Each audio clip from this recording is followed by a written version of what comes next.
Une société en France qui a été condamnée par les Nations Unies. Les Nations Unies, il y a 2-3 ans, ils ont fait une liste qu'ils ont appelée Name and Shame. Cette liste-là, c'est toutes les sociétés qui travaillent avec les colonies israéliennes basées en Cisjordanie, les colonies israéliennes. Pourquoi? Parce que, en fait, pour vous expliquer, la Palestine, il y a une partie qui est occupée par Israël et il y a une autre partie qui s'appelle la bande de Gaza et la Cisjordanie.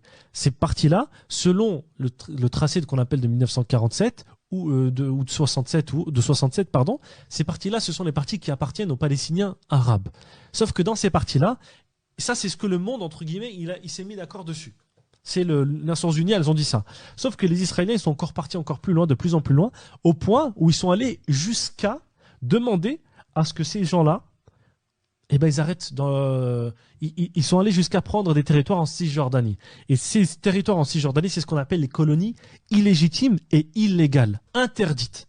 C'est interdit selon le monde entier. Le monde, c'est pas moi parce que je suis musulman, ou c'est pas le Hamas, ou c'est pas l'Arabie Saoudite, ou c'est pas le Maroc, ou c'est pas l'Algérie qui dit ça. C'est le monde entier qui dit que c'est des colonies interdites. C'est-à-dire que la Suède, le Canada, même Donald Trump, il était obligé de dire que c'était interdit. Bon, il n'était pas forcément d'accord, mais il le disait. Le monde entier dit que c'est interdit. Et ces colonies-là, en fait, il y a des sociétés qui leur apportent des services, qui les aident, bien qu'elles sont interdites, et qui vont leur donner jusqu'à des services et des biens. Parmi ces sociétés, en fait, les colons israéliens, ils ont du téléphone grâce à une société française qui s'appelle Altis. Altis, c'est la société qui détient SFR. Et donc, en fait, SFR, elle aide les colons israéliens à aller coloniser les territoires et les terrains de nos frères. Donc en fait, concrètement, SFR, qu'est-ce qu'elle fait? Elle dit aux Israéliens, allez chercher des terres, allez voler leur maison, et à chaque fois que vous allez voler leur maison, bah moi, je vous donne du réseau pour que vous puissiez appeler et communiquer entre vous, vous inquiétez pas.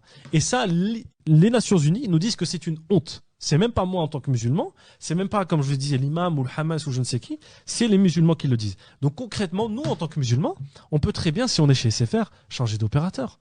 On passe chez la concurrence. Il y en a tellement. Il y en a même parfois des moins chers ou des mieux. Imaginez-vous que tous les musulmans de France, parce que on sait que SFR, injustement, illégalement, selon le droit international, fait du mal aux musulmans, on change d'opérateur téléphonique. Concrètement, qu'est-ce que ça va apporter? Qu'est-ce que ça va changer comme modification? Wallahi al-Adim, ça peut avoir un poids. S'ils perdent 10, 20% de leur clientèle, de leur portefeuille de clients, en quelques mois, je vous promets, je vous jure qu'ils vont commencer à trembler et qu'ils vont commencer à claquer des dents. Parce que déjà, peut-être qu'ils sont dans le dur, là, on va vraiment les mettre dans le plus que la difficulté. Et qu'est-ce que ça nous coûte à nous tous de plutôt que d'envoyer des listes de je ne sais pas combien de milliers, de faire un effort, un travail, une communication sur ça?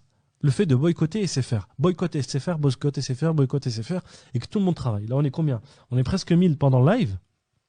Imaginez-vous que les 1000 parmi nous,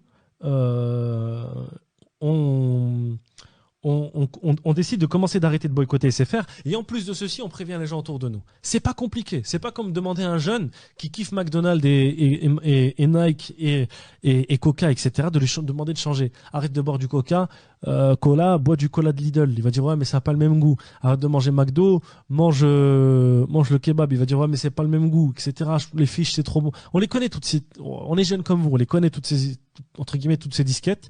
Donc imaginez-vous qu'on fasse ça.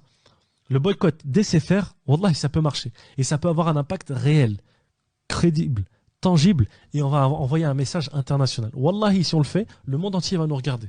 Ils vont dire, les jeunes de France, ils ont réussi à faire quelque chose qui a fait bouger les choses, et peut-être même SFR eux-mêmes, ils vont arrêter de travailler là-bas. On arrête de travailler avec vous. On arrête nos abonnements chez vous. On coupe. J'ai une box chez SFR, je vous la tenez, reprenez-la. Je vais chez le concurrent. Je paye même plus cher. Je paye 5 euros plus cher par mois. Je paye 10 euros plus cher. Mais je préfère payer 10 euros, perdre 10 euros par mois, mais aider mes frères et avoir un poids réel. On est presque combien? 10, 15 millions de musulmans en France. On est 15, 20% de la population française.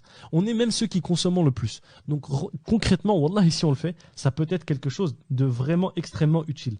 Boycott SFR. Limite, si on peut faire des hashtags sur Twitter, des images, plein de choses, boycott SFR. Boycott SFR, boycott SFR, et peut-être en faire une campagne. Et là, réellement, on va avoir un impact. Et c'est pas compliqué. C'est pas comme toutes les listes de trucs où il y a 1 milliard de courses à éviter. Là, c'est une marque. On arrête d'acheter chez SFR et on le boycotte. On fait pas uniquement que de changer d'opérateur, mais on prévient nos voisins, nos proches, nos familles, nos parents, nos frères, nos sœurs, nos amis, nos collègues. On fait tourner sur WhatsApp, sur Telegram, sur Facebook, sur Messenger, sur Snapchat, de partout. Boycott SFR. Boycott SFR. En le faisant, peut-être qu'on va avoir